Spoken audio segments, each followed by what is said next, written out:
neues Autogesicht. Porsche 356. Der Stromlinienwagen ist eine Konstruktion von Professor Porsche und wird jetzt im Serienbau hergestellt. Im Heck ein Volkswagen-Motor mit 2 Vergasern.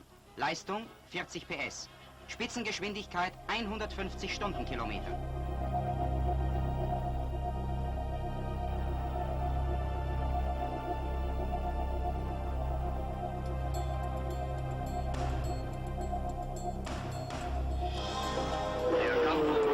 Und Meisterschaftspunkte endete mit einem Zehntelsekundensieg auf Porsche Monoposto.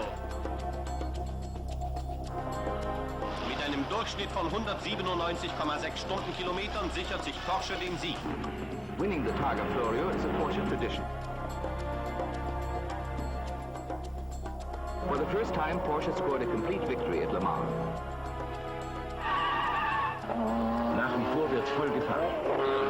June 18th. Porsche finished first and second.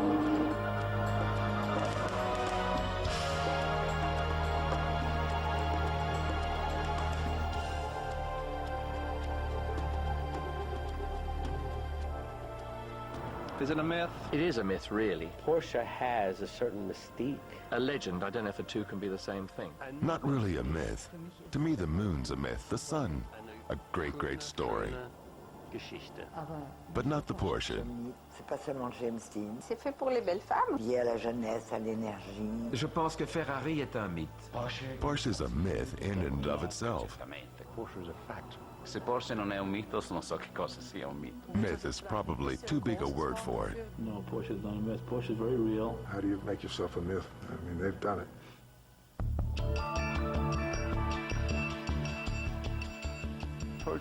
The Volkswagen is a great car in need of more horsepower. So during the war, I added a compressor to the Volkswagen. That gave me enough horsepower that I could figure out what I'd have once I got rid of the heavy body and use a light alloy body instead. I'd have even more than I had with the compressor, and that was the first Porsche. That was in 1948. That is, 50 years ago. And along with the introduction of the German mark came the economic miracle. It all began with the Berlin-Rome car that was based on the VW of 1939. My father was the chief engineer for that car. They moved to Gmünd, Austria, and my father and his staff began construction in a sawmill. They just aimed at building a sporty, simple car. And that's where the first Porsche evolved. Number 1 with the mid-engine aluminum body hammered over wood.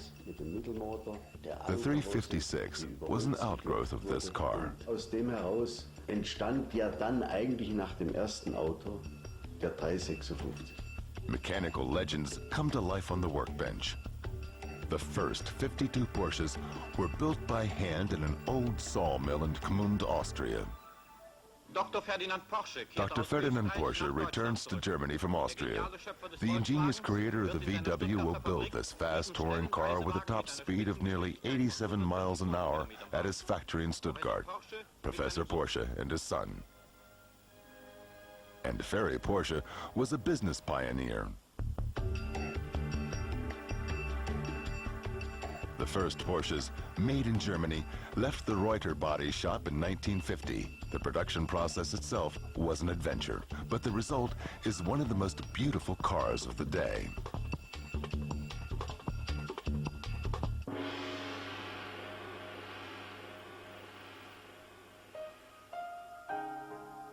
The early Porsche 356.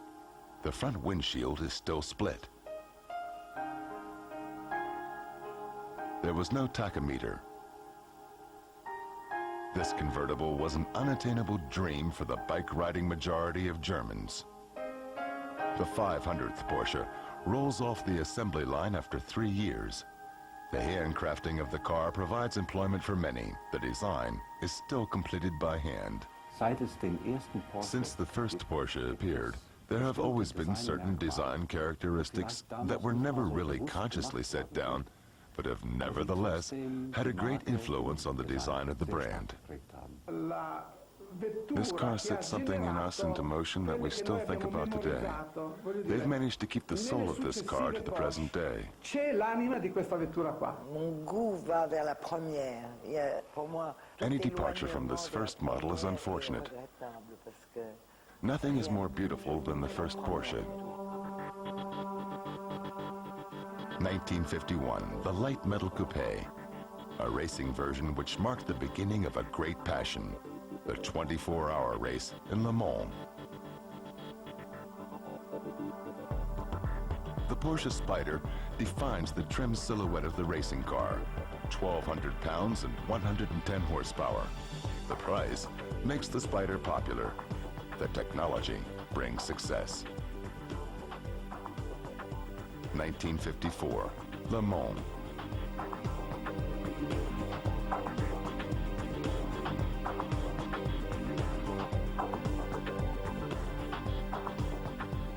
The category winner after 24 hours, Porsche.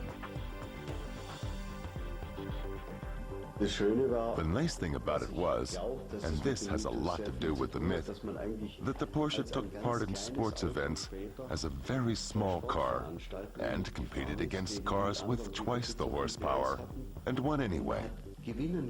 The other cars were maneuverable and smart, but the Porsche was even better.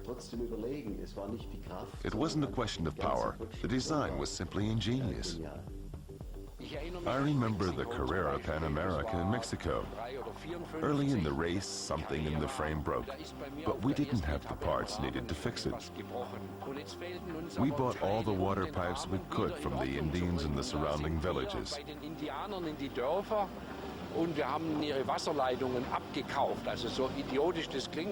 It sounds stupid, but our team actually rebuilt the frame out of those pipes. I had full confidence in the construction, despite everything, and we made it to the next leg. The situation is completely different here at the Great Race in Berlin, the finals of the German Car Racing Championships. The track is better, the cars are faster. The international race has become a pure German duel. The battle is between Porsche and BMW from the eastern sector. Number 15 from Frankenberg for Porsche leads lap for lap, pursued by Rosenhammer for BMW. Porsche wins with an average speed of 197.6 kilometers per hour. The championship title for series and sports cars goes to Richard from Frankenberg. At this time, Goodman Volkswagen is already what we would now call a mega seller. But Porsche too has reason to celebrate. The 5,000th Porsche is completed. When I returned home in 1954, our daily production was 7 cars, and we sold about 25 cars per month in Germany.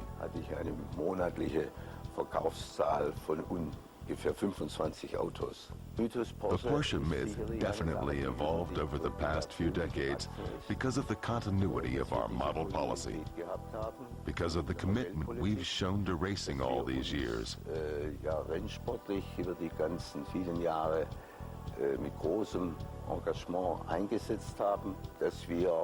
And because of the name we've made for ourselves around the world. That's what produced the myth. The road to perfection starts with the Porsche 356. The front windshield is now curved. A tachometer is a central instrument. This coupe has 60 horsepower. It's the elegant Grand Dame. The demands of Porsche drivers are no longer restricted to performance. The brand becomes a status symbol. Huschke von Hanstein, a maître de plaisir for Porsche. Back then, every Porsche you came across on the road was still a sensation. People waved to each other, talked to each other at the gas stations and at the garage. Porsche owners talked when and wherever they could to exchange experiences. Does yours go 89 miles an hour as well, or only 87? The interesting thing about it was that all the customers flashed each other on the road because whoever was sitting in the other Porsche shared similar goals, interest, and attitudes towards life. Porsche clubs keep this tradition going when you take into account that more than 2/3 of all Porsches ever built are still functional.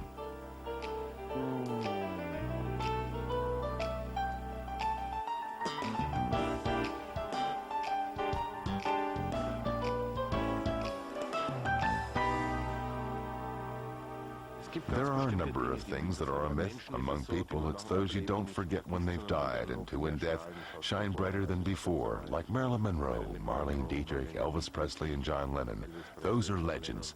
And James Dean, who died at the wheel of his Porsche. The legend evolved from numerous racing victories won not just by the Porsche works, but primarily by customers that made the name Porsche known around the world. Remember, the first customers raced the Porsche from 1950 on and had incredible success. So customer victory is also a part of the legend. Sports car racing. It's almost a sport for the masses during the wild 1950s in the USA. The factory reacts to this trend and produces a light minimum Porsche for competition.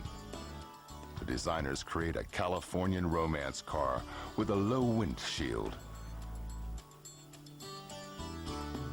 The Speedster is manufactured for 4 years and thereafter becomes the legend that is Porsche. The Porsche 356A convertible. More power under the hood. With 75 horsepower, the 1600 Super is considered to be state-of-the-art.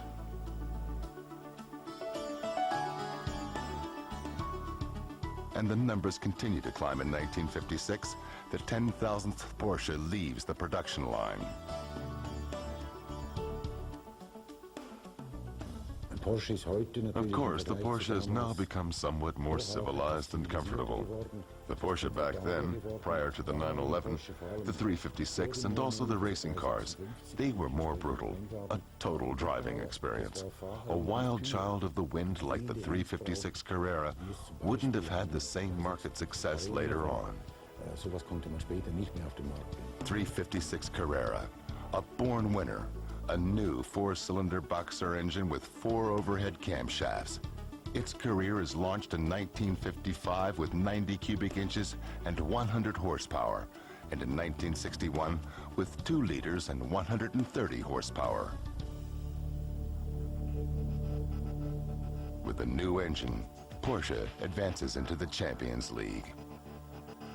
Many big-name drivers successfully completed the school of the small Spider Porsche, including Edgar Barth and Wolfgang Graf Berger von Trips.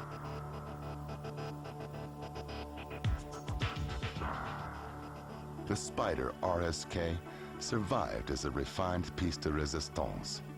With 148 horsepower, it's one of the strongest representatives of the 4-cylinder dynasty.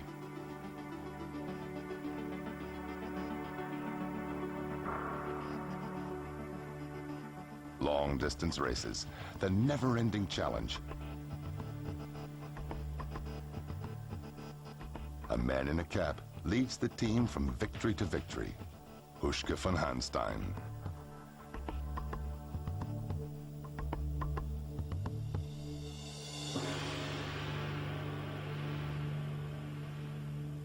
The Porsche 356C, the climax of the series. With leather comes luxury. Chrome is the element of the age.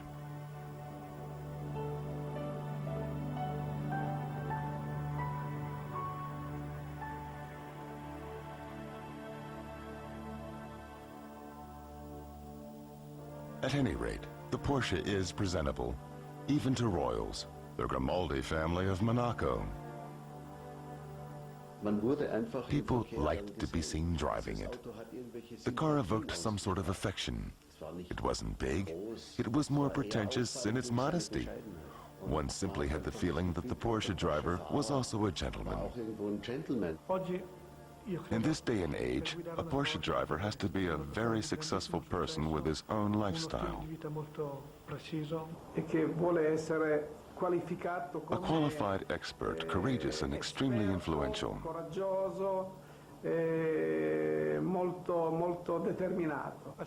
Otherwise, the relationship between the car and the driver isn't right. Well, it depends on the person. When the wrong type of guy is seen sitting in a Porsche, it looks a bit strange. Porsche during the economic miracle of post-war Germany. 50,000 sold. The Carrera Abarth, the most Italian Porsche of them all. In its day, this lightweight Carrera with the Carrozzeria Italiana is a series winner. Porsche in the Formula One.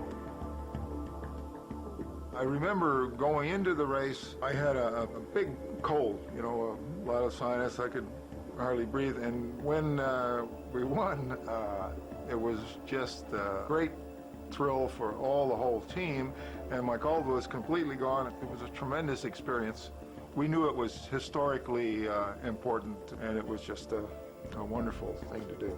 Porsche steps on the gas.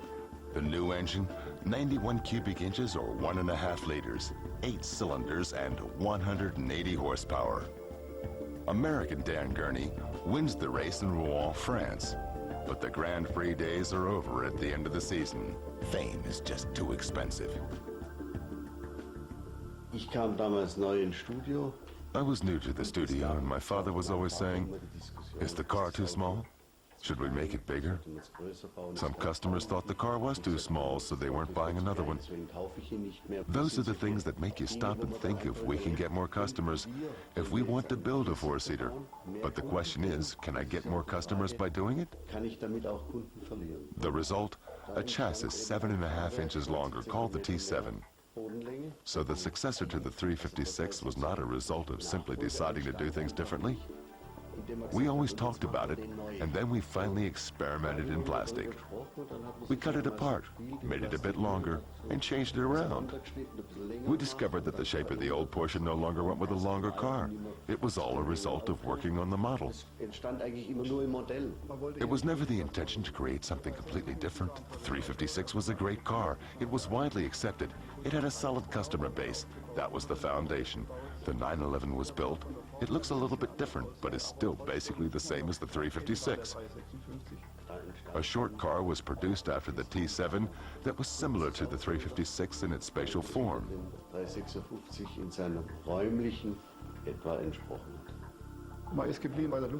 We had vast experience with air-cooled cars and decided to stay with the rear motor to keep from confronting customers with something completely new. 1964, the turning point. Production of the new Porsche 911 slowly begins, but the genetic code of future technology is defined. A flat, 6-cylinder rear-mounted boxer engine. A body of virtually timeless beauty carries the classic 356 style, but dyed-in-the-wool Porsche drivers complain. A car with a rear motor is ideal for someone who has a feeling for physics, for driving. It would seem obvious that a car with this kind of performance would also feature excellent road holding. The car is largely neutral. It's not until you drive it a bit more aggressively through curves that the unpleasant skidding of the rear is noticeable. But if you are going to push the car to the limit, it would be very useful to have just a bit of talent. In any case, the chassis can be controlled by minimal movement of the steering wheel. There's no such thing as surprising responses like sudden breakaways. You can drive this car so easily by just regulating the gas pedals that, as far as I'm concerned, there's no other one like it. Or like this.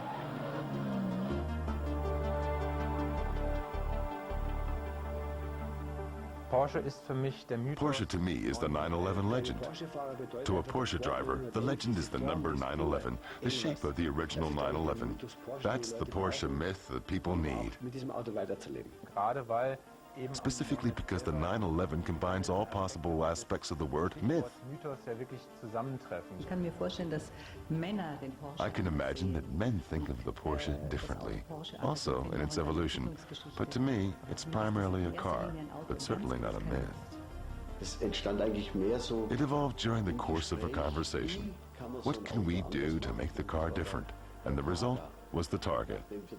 Once laws were passed in America about the convertible, stipulating that the rollover safety bar was mandatory, we decided we had to make a reinforced bar. The first Targa was designed so that people said the safety bar could be lowered like the roof. and that the safety bar can be rigidly attached with a ratchet like a fixed rollover bar. Dealers said, "What's this supposed to be? Are you kidding? It looks like a basket with a handle." It turned out that the Targa was actually a good idea, and we went forward with it. Der Targa eigentlich doch eine gute Idee sei, und man hat es dann umgesetzt. Only time will show just how good the idea is. The Targa rollover bar is later added to many sports car convertibles. The Porsche with the handle makes the rigid rear window a virtual milestone, a cross between the coupe and the convertible. It remains a success until 1993. The name Targa lives on in another Porsche. The 100,000th Porsche, also a Targa, is delivered to the German police. The Porsche design philosophy is a language of form that has a lot to do with concave and convex. The Porsche has incredibly sensuous curves. The form is a miracle.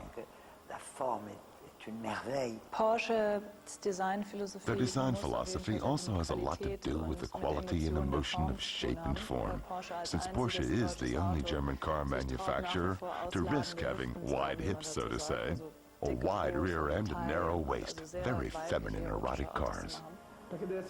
It goes back to the old shape without being vulgar.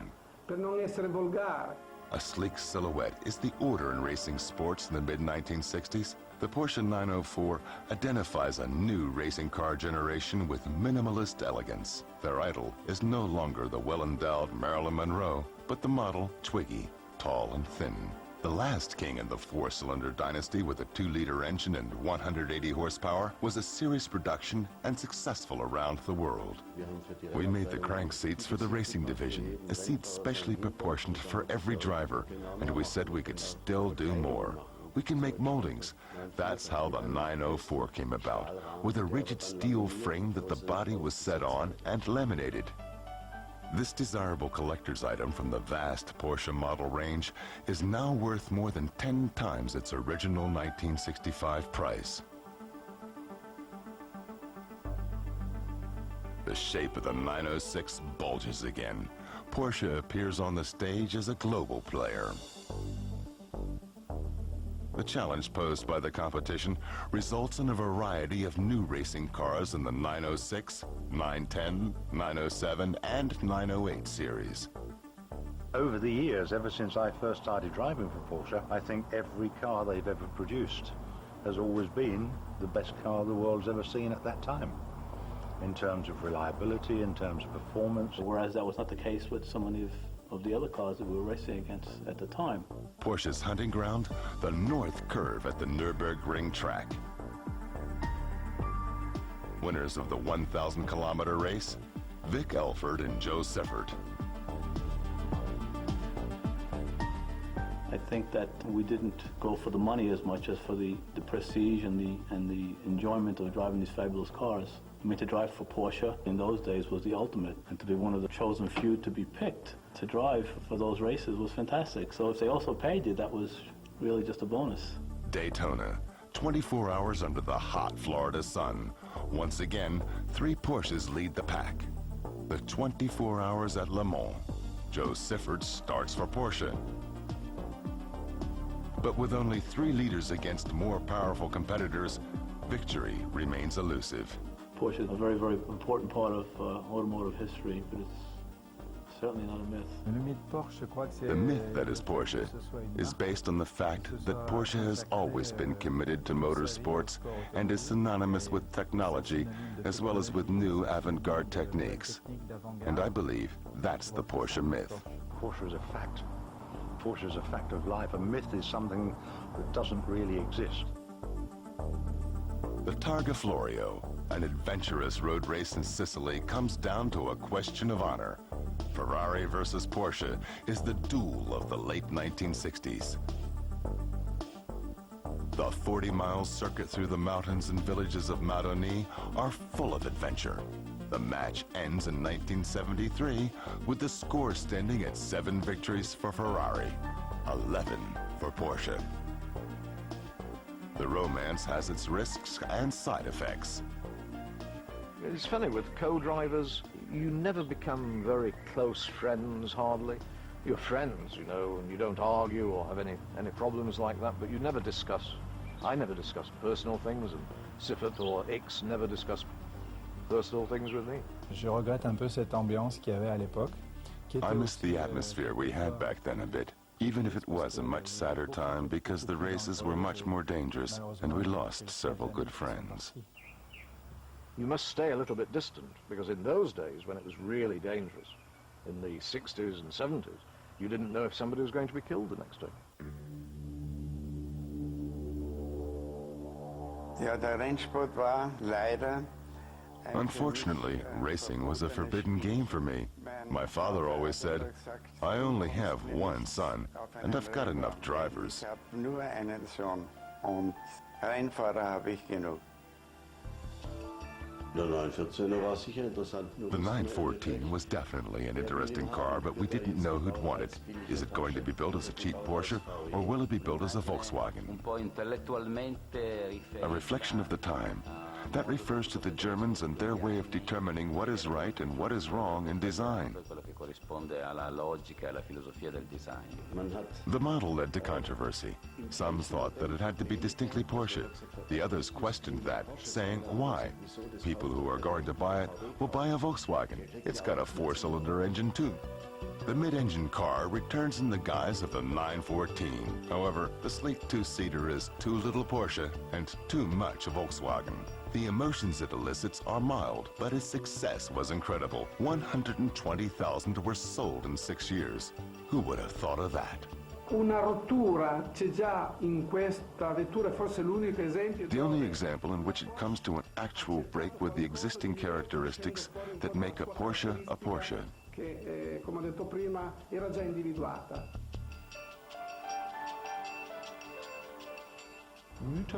A myth is more of a development, a history with a subject that refers to an earlier time. A myth is something that appears to be what it really isn't, in an optimistic way. The Porsche 917, the real legend maker. Ferdinand Piëch, a grandson of the Porsche dynasty, expressed his unconditional will to win in a sports car that beats all competitors. The 12-cylinder takes off on its powerful career with a cubic capacity of 4.5 liters and 560 horsepower. We wanted to build a car that would also bring overall success in racing. That was the 917. The 917 in its original design with a long rear end, even experienced world-class drivers were afraid of it. When I, from time to time, drive a Porsche 917, I go, did I really think this was safe? Did I really drive this at 240 miles an hour? I must have been crazy. At the time, it was a specification for Le Mans. The car had to reach 250 miles per hour if possible. It was so amazingly powerful that there was no comparison. Downforce was virtually non-existent. The result, the car was fast, but you could hardly drive it. We didn't get anywhere with a long rear end and that amount of power. We hit 250 in the straights in this car.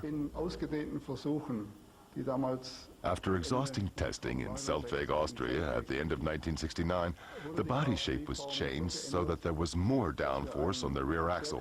The drivers were extremely happy with the car. They could finally drive it without fear.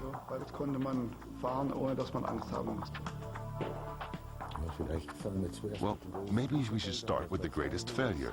It was, without a doubt, the 24-hour race in Le Mans in 1969, which we lost by only 1 second after 24 hours of racing. That's tough. But the greatest success was then, the very next year, when we won it for the first time.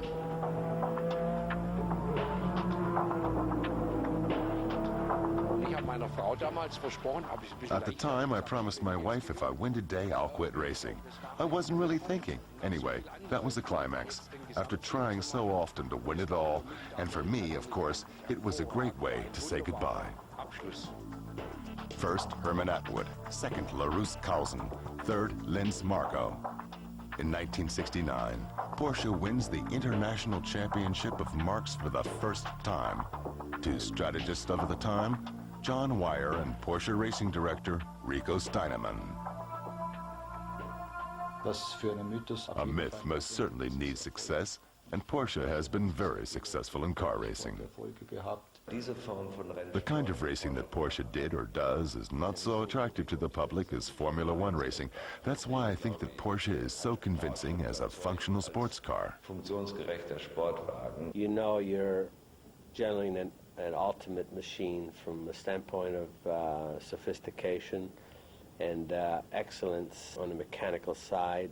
Like I said, it's for people who don't necessarily want to race, but who like to have the feeling that they could if they wanted to. The 911 was always identified with motorsport success. The Carrera returns. The 911 RS is worthy of the proud name. As a true high-performance sports car, it sets the new standard for Porsche Boxer engines, a 2.7-liter cylinder capacity and 210 horsepower. This Carrera takes its greater driving safety right out of thin air, with a rear spoiler soon to be nicknamed Ducktail. The racing division recognized that this spoiler at the back had its advantages. With pressure on the back wheels, road adhesion is better. Those were the insights of racing car construction. And the muscles that showed up, they certainly went with the horsepower.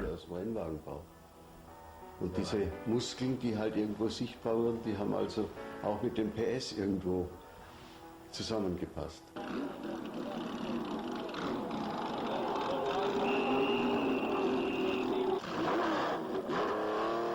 And competitors from around the world often only get to see the Carrera's ducktail. The Sports Car Club of America makes the Carrera a series hero.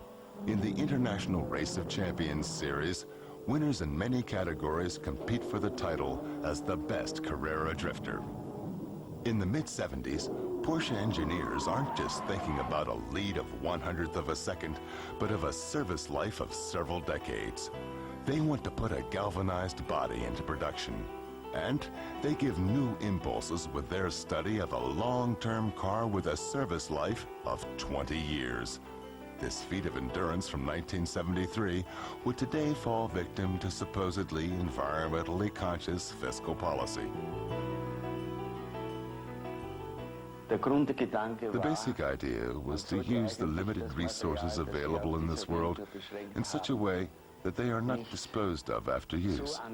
We wanted to prolong the length of time they were used. As a result, we spent a lot of time considering how much of the material could be recycled. Wie weit man auch eine Wiederverwendung des Materials begünstigen kann.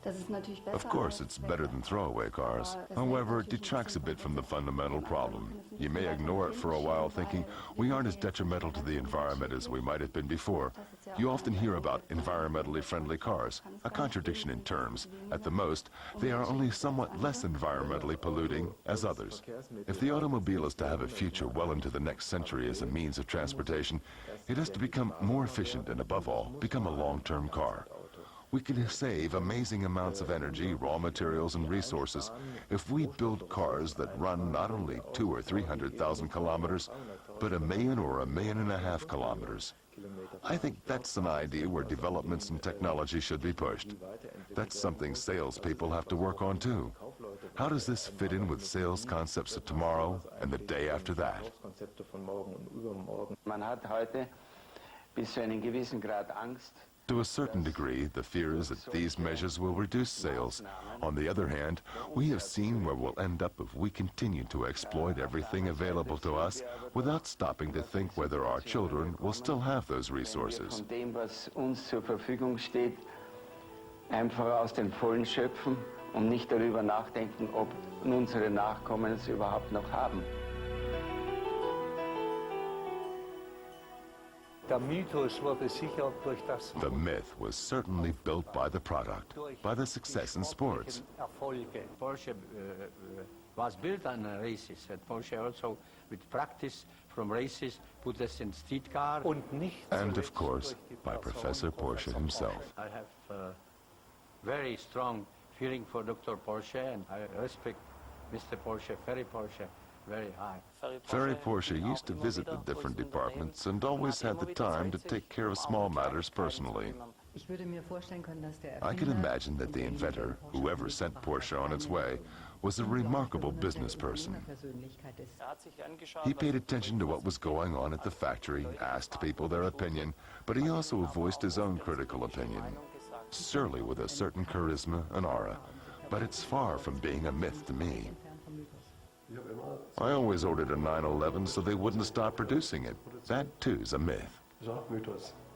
To all eyes, in 1973, the 911 design changes noticeably.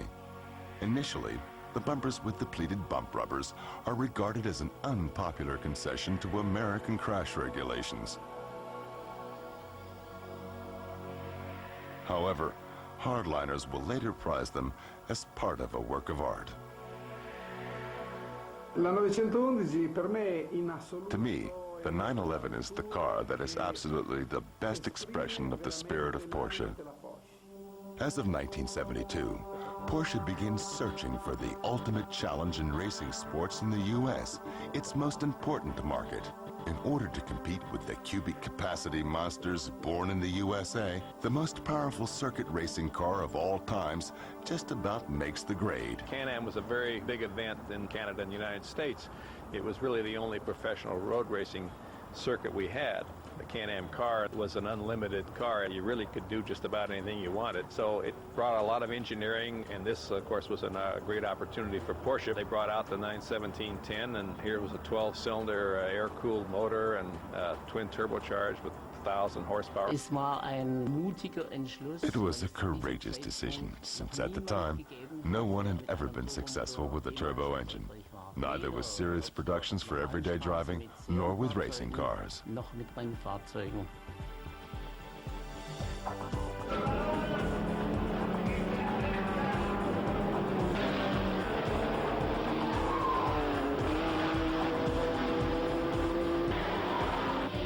Racing victories with turbocharged cars are soon to follow in Europe as well. At 600 horsepower, the Porsche 935 is only half as powerful as its Can-Am colleague, but its word is law on European racetracks. Porsche presents a perfect design, the 911 Turbo. Its body, a symbol of its power. Its engine, strong enough to level mountains. The turbocharging pressure of 260 horsepower is boosted from a cubic capacity of only 3 liters. But that is only the beginning.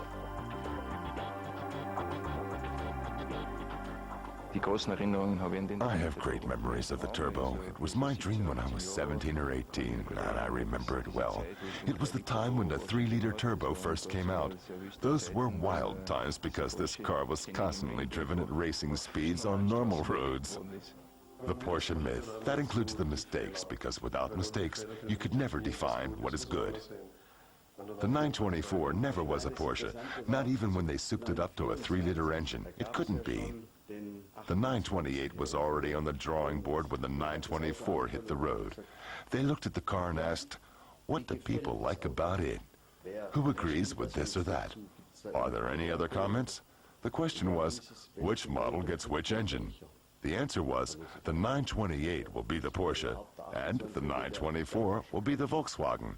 It gets the VW engine. Then everyone agreed. The shape is absolutely fine. The 924 enters the program as a stepchild. Porsche originally developed the 924 as a Volkswagen, but Wolfsburg is tired of the young sports car. The entry-level model with a 125 horsepower Audi engine pulls in the sales for Porsche. But the 924's economic success with over 150,000 sold does not create a legend. The design of the Porsche 928 is completely different.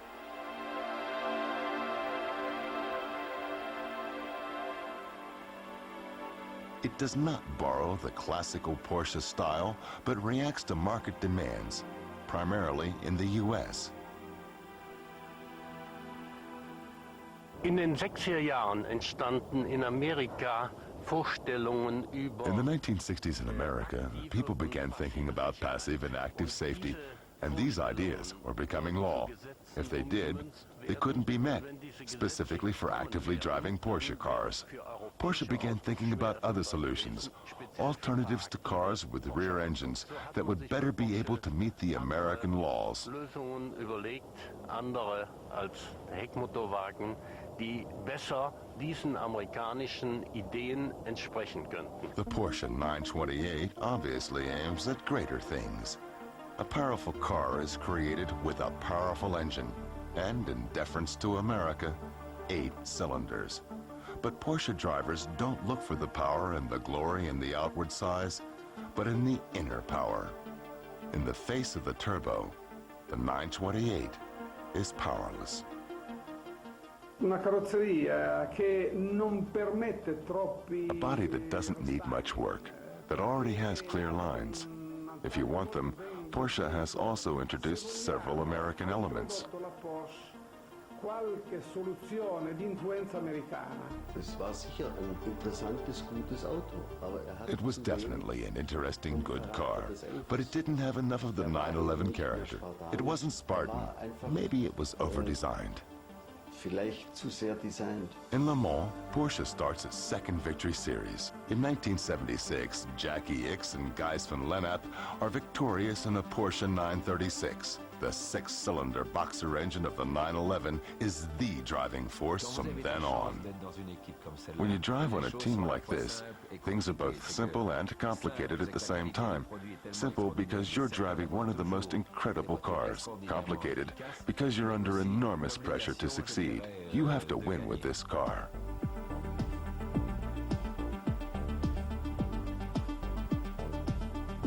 I was very, very nervous about going to Le Mans. I'd never been to Le Mans. I'd never had really driven that type of a car. But Porsche made me feel so welcome there. They made me feel so at ease. The fears went away after I made the first couple laps.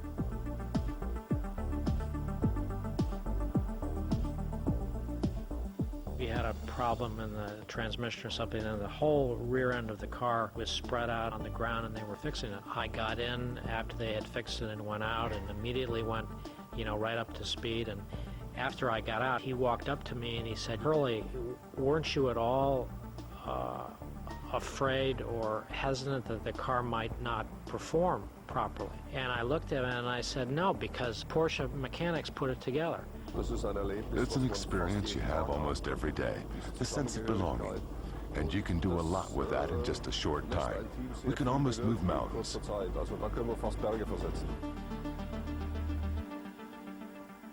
On the test track at Weissach, a new Porsche graduates. The 924 grows into the 944. It has a smaller rear spoiler.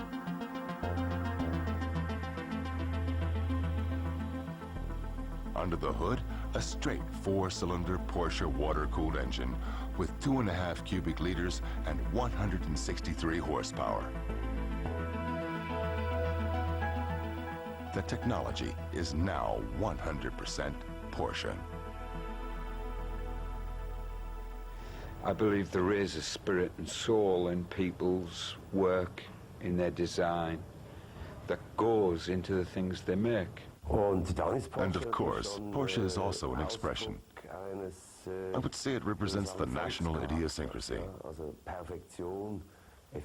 Perfection, efficiency, speed, form, and functionality. That's what I associate with Porsche. The Japanese have spent billions of pounds trying to make a small sports car look German, like a Porsche, and they never do. We took part in the Paris-Dakar Rally 3 times, all with the intention of developing the 959. Mais c'était le début des premières 4 roues motrices dans la pensée Porsche, donc ça remonte déjà il y a assez longtemps. It was the beginning of all-wheel drive at Porsche. We raced the Paris-Dakar to test the car. La mise au point, le développement, tester la résistance des premières 4 roues motrices. We sent 3 cars into the race, and all 3 finished. We won the first and third rally. Et dans le concept Porsche de l'époque, on faisait le départ à l'arrivée sans changer de boîte de vitesse, sans... Part of the Porsche concept at the time was that we complete the race without replacing any of the mechanical parts. du début jusqu'à la fin avec une assistance extrêmement limitée. It never happened before. A sports car leads the elite of the all-terrain vehicles through Africa. At 140 miles per hour, the Porsche flies through the Sahara. 1985, the Porsche 959 puts meaning into the word high-tech. It defines what's technically feasible. 2 turbochargers induce a 170 cubic inch engine to produce 450 horsepower or 331 kilowatts. The Super 911 easily reaches a speed of 300 kilometers an hour and cost European customers 420,000 marks. It cost Porsche even more. We were trying to stop rear skidding with a 4-wheel drive. The result of all these technical refinements was the car that couldn't skid. The 959 can't be beat in fast curves. It's unbelievable when you're lucky enough to find an empty highway with great curves some early Sunday morning. When you float along at 190 miles an hour, that to me is the ultimate. The technology of the Porsche 959 enhances racing cars. The turbocharged engine races ahead with water-cooled cylinder heads and 4-valve technology. Its most powerful version has 760 horsepower. The 6-cylinder Boxer engine is the basis. Winning the race in '82 with the 962 and the 956, we took the first 3 places with our 3 company cars. It was phenomenal.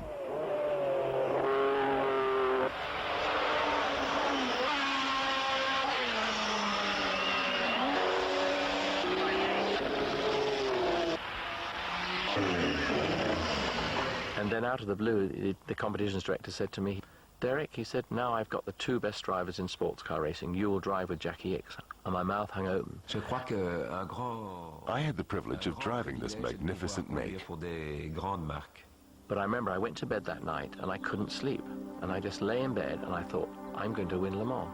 I know I'm going to win Le Mans.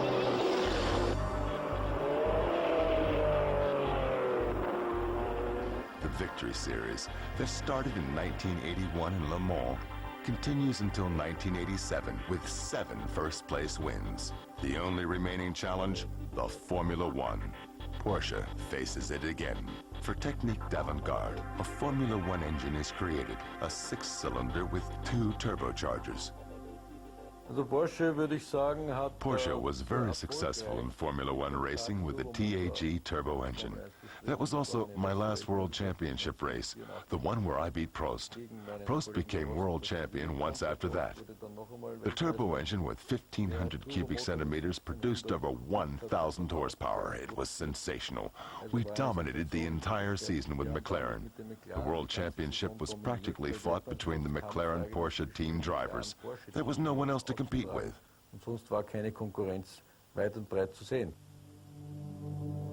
The success story of the McLaren with the Porsche engine, 3 titles in the Driver World Championships fall to Prost and Lauda, as well as 2 titles in the Constructors' Championships.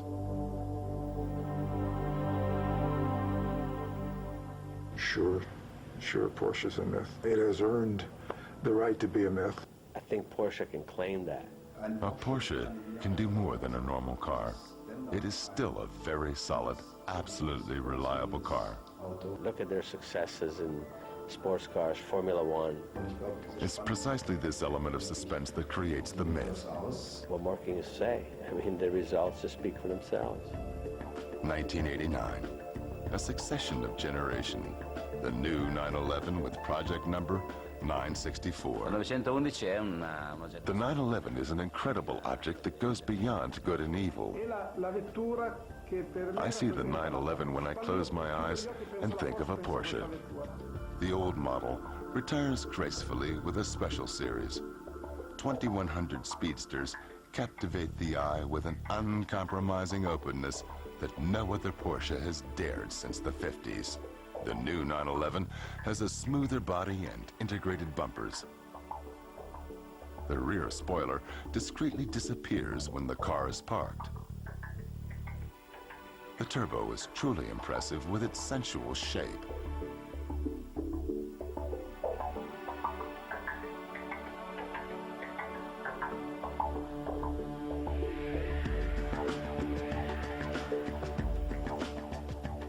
four-cylinder Porsche is in top form.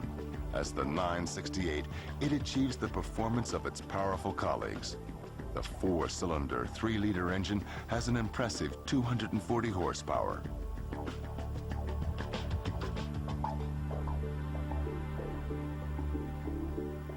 But perfection has its price, and it is priced too close to the 911 status symbol. The 1992 convertible has the character of a roadster, but as an ambassador, its price is too expensive. The 968 was a beautiful car in and of itself, but it never had the presence of the 911 because it didn't have the rear engine. I really feel that the heart plays an important role. The last development was perfection in its purest form. I drive a 968C every day. As far as I'm concerned, it's the best car in the world. It was a good idea to develop the car, but ultimately, Porsche was the victim of its own legend. It may be that the Porsche 968 CS really was one of the best sports cars the world has ever seen. But one of the best doesn't stand a chance against the best of all, particularly when the best is the 911 and shares the same trademark. Especially when there are such incredible machines on the market at the same time, such as this 911 Speedster with its heart in the right place, 250 horsepower, and the sound of a 6-cylinder boxer engine.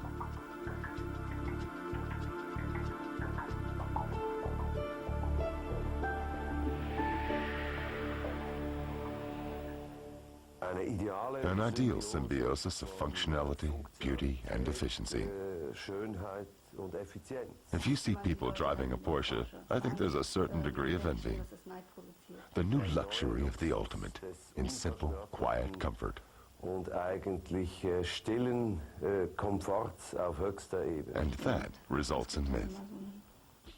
The 911's incomparable talent to outdo itself seems to have reached a climax in 1993.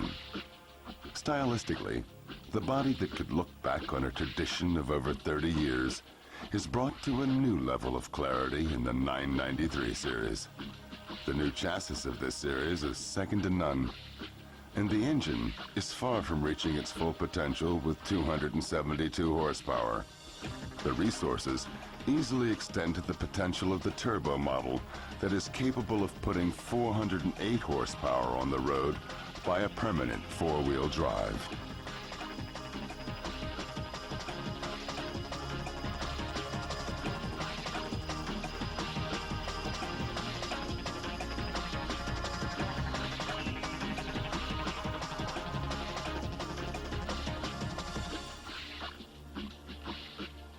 The 911 convertible has been making the hearts of even the proudest of women beat faster since 1983.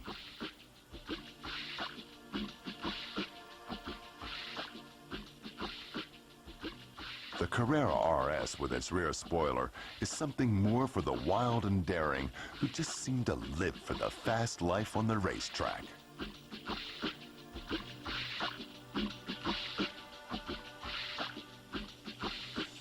$1995. A new Targa is the obvious blend of the coupe and convertible.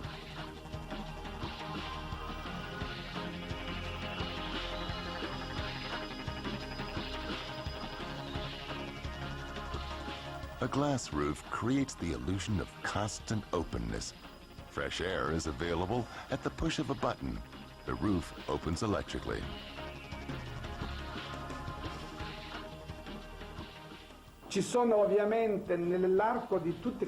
Throughout the stations of its development, the 911 has constantly grown stronger and more powerful. It's understandable that over time its look, its cover, got tighter and tighter, pulling at the seams. The Porsche drives differently. It is easy to steer. It responds. The engine's like a turbine. It doesn't vibrate. Many things are combined to create a driving comfort that is one of a kind.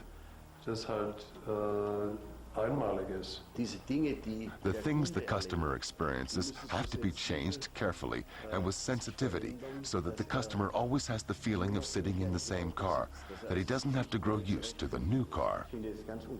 I think it's absolutely amazing that I can get into a car for years, for decades, and find that those things that had to be changed have been changed, and that which was good and reliable has not been changed. A myth is something unattainable. You have to suffer to get it. It's something you desire, something you can love without ever possessing it. Porsche to me is a myth insofar as I face a dilemma every day. Whenever I see a 911, I think to myself, I'd like to go out and have one. It's only a myth to those who've not had the opportunity to drive one. 1995. The 928 says goodbye with style.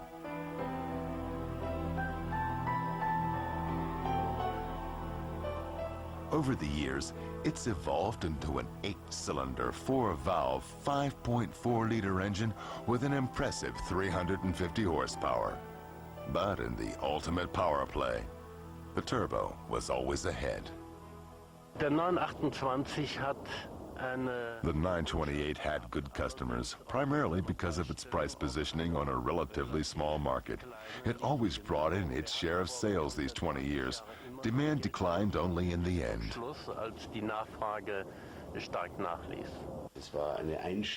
It was all a question of how you look at things. The 911 freak was also an engineer. He knew what the car had.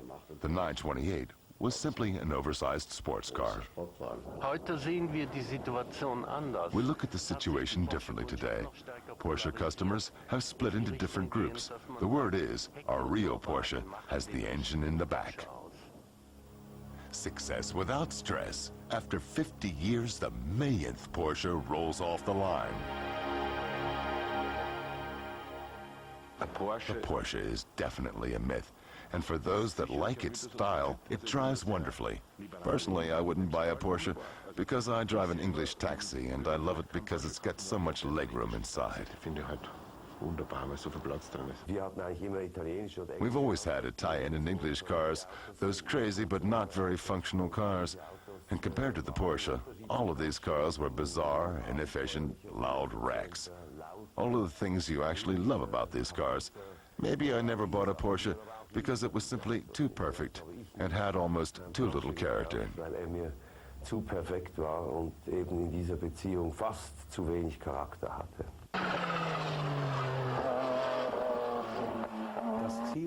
The goal in designing the GT1 was to provide the best aerodynamics ever, but coupled with the charisma that's clearly Porsche. It was obvious back then that the design of the car should be as close to the 911 as possible. Der ganz deutlich nach Porsche aussieht. Das lag natürlich nahe, das Design von dem Fahrzeug, dem 911, so nah wie möglich zu bringen. The Porsche GT1 is a purebred racing car and the ultimate street version sports car. Its performance data define it as the new climax in the history of the 911. 3.2 liters, 544 horsepower, and a top speed of nearly 200 miles an hour. Je pense que c'est une voiture qui est aujourd'hui tellement en avance sur la concurrence qu'elle fera date dans l'histoire. Like the 917 that set the course of its age, the GT1 will also be a milestone of our times. I'm glad that I drive the GT1, a very competitive, fantastic car. It's a new generation of racing car. If you're familiar with the 930 Turbo, the 956, and 962, you think you're sitting in the ultimate. And if you take a look at the GT1 that has gone a step further, you wind up saying, incredible, where did this come from? I've been waiting for this moment for a long time, and it's a lot of fun taking part in what the team does. The history of the Porsche is a long-distance race. The GT1 continues to be the front runner.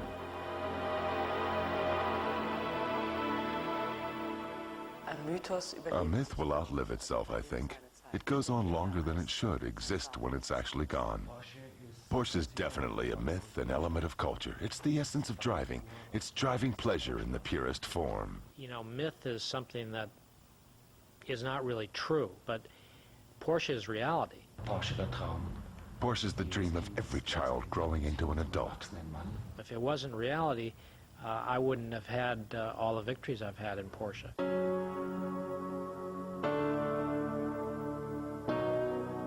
The Porsche design history is the history of design evolution, meaning that every vehicle we've ever developed is only one step in the whole design evolution process. If you were to line up all vehicles, particularly the mid-engined vehicles, and add the Boxster, you would see that it fits in well with the rest. We think we can build on it, and that we constantly have to search for new interpretations. The Boxster is an autonomous concept. Very few sports cars today apply the mid-engine concept. It's a typical Porsche, with typical Porsche driving properties, also fit for everyday driving. It's not easy to become a Porsche. The road leads through the heat of the desert, through Arctic cold and darkness, the wind tunnel, the steep face,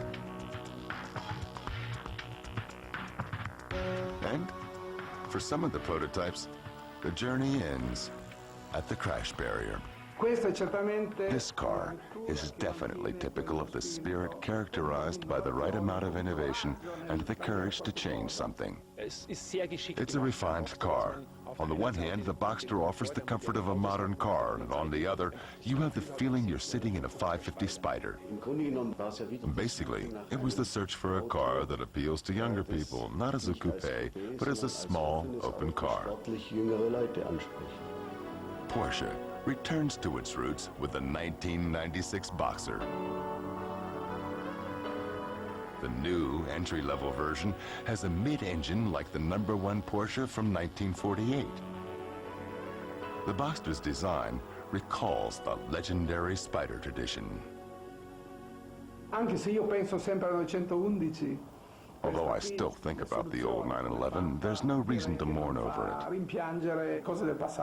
The Boxster could be best described as a modern interpretation of Porsche's mid-engine history and as the perfect partner to the 911. The Ketchberg test track at Gmund, Austria, the traditional home stretch for Porsche, the coming together of generations. The #1, the Boxster, and the new 911. The 550 Spider at the age of 40 is still in great shape.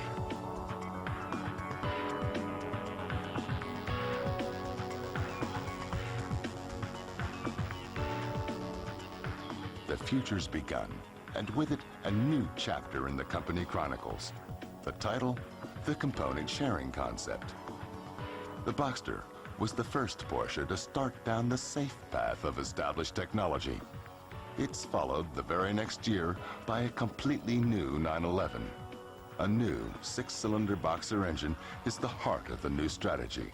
Water-cooled like the successful racing engines of the previous years, it drives both models at different levels of power. Winding side roads show the newest Carrera on its way to a new kind of sports car driving. It's more comfortable than all previous 911s.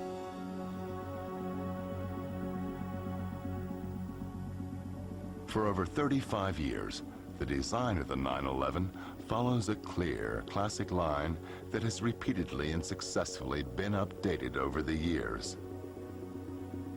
Form always follows function, and it's always adapted to the demands of the time. Aerodynamics have made great progress.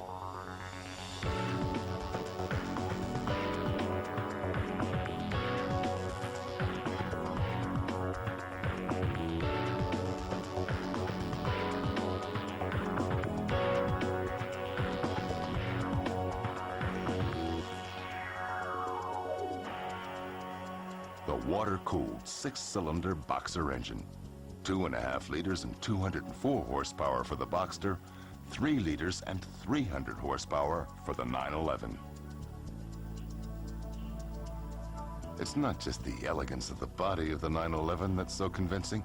It sets new standards in aerodynamics with a low aerodynamic drag and virtually no lift at high speeds thanks to the rear spoiler. And it's indestructible like the other Porsche bodies over the past 20 years. Zinc on both sides protects the steel sheeting from rust. Porsche engineers are always on the safe side during crash tests. Targeted deformation and large airbags, but not just in front, but also on the side.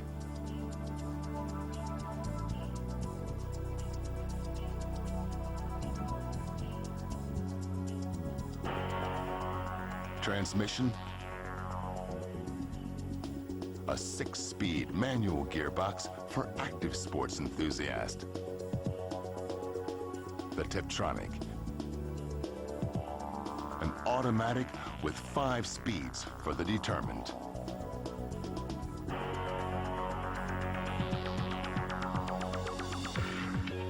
At Porsche, test drivers go to many continents at all seasons to find the limits that the customer never looks for.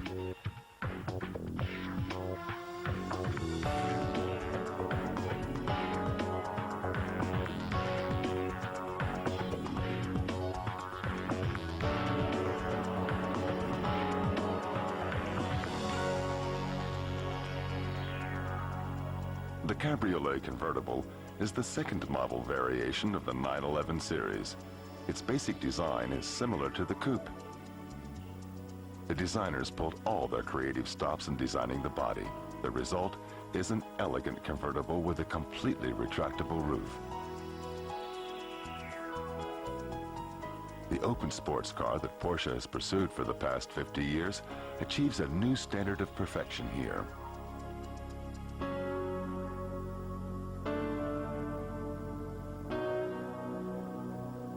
Si ha la sensazione di una costanza, di un modo di durare. You have the feeling of constancy in the existence of time, a perfect melting of name, brand, philosophy, and design. E in qualche modo sì, filosofia del design, insomma. E questa filosofia di una A philosophy of form that's almost immune to fashion trends. discussione con la moda. Direi che la filosofia di Porsche è quella A di design philosophy is the perfection of a fundamental idea. continuamente una idea madre, un'idea base. The design philosophy entails so much that it will cover the next several years and the next several models, since we will always be able to do something different with it. Weil wir immer in der Lage sind, was Neues daraus zu machen. In art and other things, myths refuse to compromise. È un mito assoluto, totale, finale. They've actually gone back to their original roots. Well, if it's a myth, I'm living in it. To the future through the past.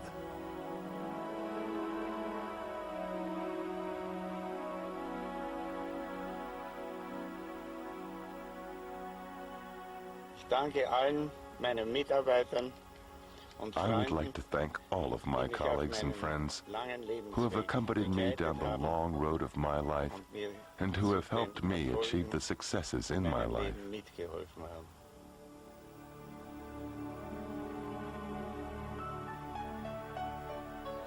I've had a good life.